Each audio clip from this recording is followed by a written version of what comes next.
নমস্কার বন্ধুরা, আজ আমি চলে এসেছি আরেকটা রেসিপি নিয়ে। প্রত্যেকটা দিন মানে প্রত্যেকটা নিত্য নতুন রেসিপি। তোমরা দেখতেই পাচ্ছ আমি চাল নিয়েছি, এটা বাসমতি রাইস। ভালো করে ধুয়ে আমি 1 ঘন্টা ভিজিয়ে রেখেছিলাম এটাকে।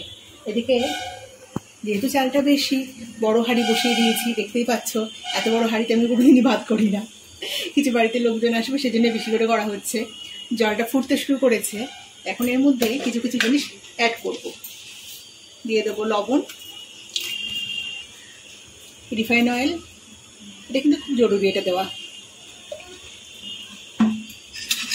আর দেবো হাফ পাতিলেবুর রস। পাতিলেবুটা দিলে কিন্তু ভাতটা খুব সাদা হবে।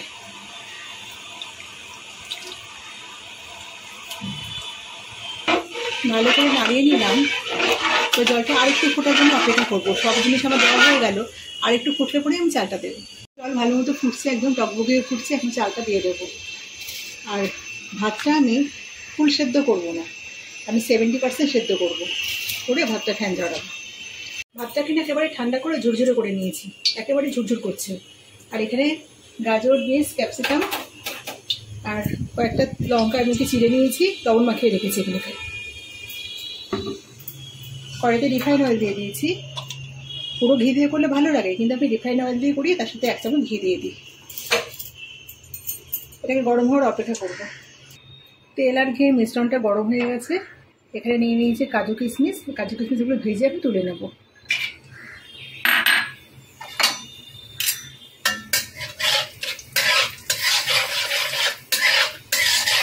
কিশমিশটা দিয়ে দিলাম।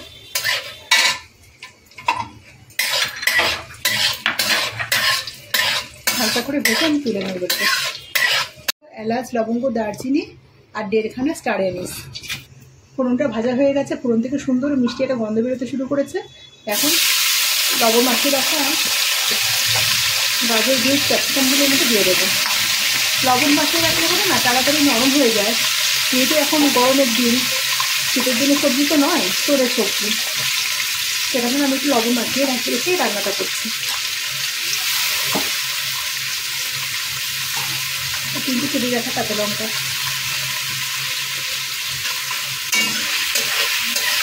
একটু ভেজে ভাজা একটু নরম করবো। ক্যাপসিকামগুলো সেদ্ধ হয়ে গেছে, এই যে পুরো নরম হয়ে গেছে। আমি ভেজে রাখা কাজু কিশমিশটার মধ্যে দিয়ে দেবো। আবার একটু নেড়ে নেব।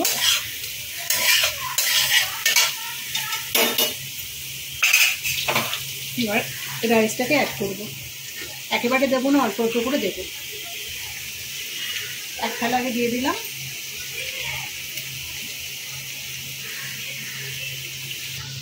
এর মধ্যে গুঁড়ো চিনি অ্যাড করবো। গুঁড়ো চিনিটা কিন্তু একটু বেশিই লাগে। আর এদিকে লবণ অ্যাড করবো, নাড়বো, ভালো করে মিশিয়ে নেবো। এইভাবে করলে পরে না একদম পারফেক্ট হয়। নতুন রাঁধুনি যারা একদম নতুন করছে তাদেরও কোনো অসুবিধা হয় না। ভালো করে মিশিয়ে নিলাম। আবার আরেকটা থালার ভাতগুলো নিচ্ছি, দিয়ে দিলাম। আবারও গুঁড়ো চিনি ছড়িয়ে দেবো।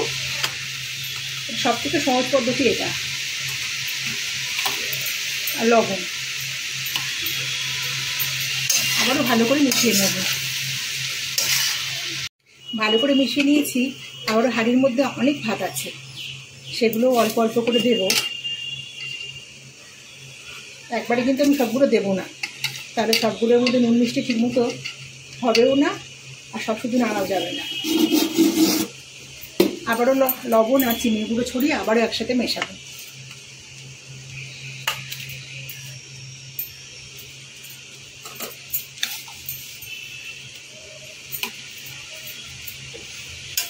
ভালো করে মিশিয়ে নেব। ঘরোয়াভাবে তৈরি ভেজ ফ্রাইড রাইস আমাদের একেবারে রেডি। এটা কিন্তু দুর্দান্ত স্বাদের হয়, কারণ আমার হাতের ভেজ ফ্রাইড রাইস খাওয়ার জন্য কিন্তু আমার মেয়ের বন্ধুবান্ধবরা সবাই ওত পেতে বসে থাকে।